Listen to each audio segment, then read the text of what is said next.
आम चलणी आम परंपरा को मु प्रफुल्ल कानून आपण मानक स्वागत करुच्ची। आजिर विषयटी हेउची बाल्य विवाह।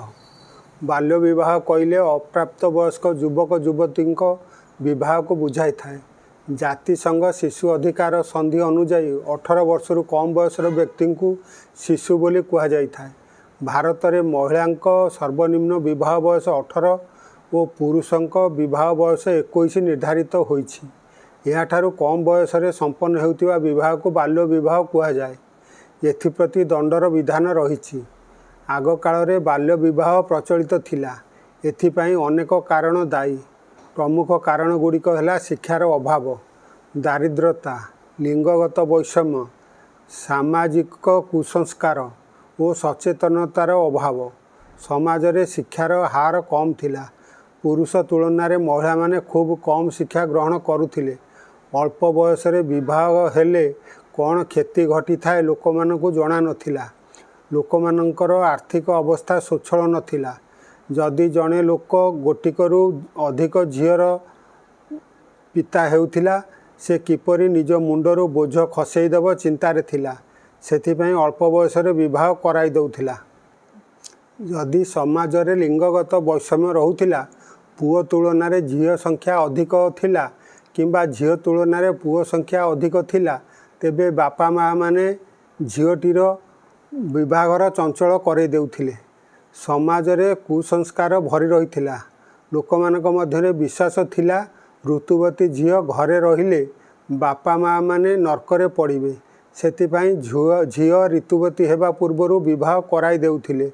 बाप माँ मध्यरे डर थिला काले झील अबाटरे जाई किछि करि बसिबो, साई पड़िशारे निजर अपमान हेबो। सेतिपई अल्प बयस पुओ झील मानकु विवाह कराई देउथिले। एहिपरि एक कुसंस्कार थिला। 10 वर्षर झील को 40 वर्षर पुओ सहित विवाह करा देउथिले।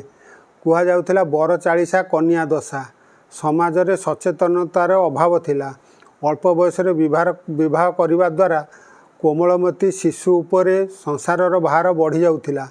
खेलिबा कुदिबा बयस समाजर बोझ तले से चापी हो जाउथिला। आधुनिक चिकित्सा विज्ञानर विकास घटी नथिला। लोक मानकर आयु कम थिला। सेथिपाई मध्य लोक माने अल्प बयस विवाह कराई दउथिले। बाल्य विवाह करने द्वारा अनेक संतान संतति जनक जननी हेउथिले। बाप माँ माने पिला छुआंकर जत्न ठीक भाव में नहीं पारु नथिले। समाज रे शिशु मृत्युहार और मातृ मृत्युहार अधिक थिला। यह एक सामाजिक व्याधि रे परिणत होइथिला।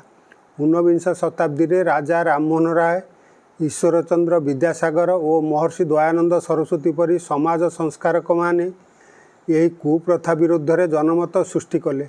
1929 मसीह शारदा आईन बा चाइल्ड मैरेज रिस्ट्रेन एक्ट प्रणयन है।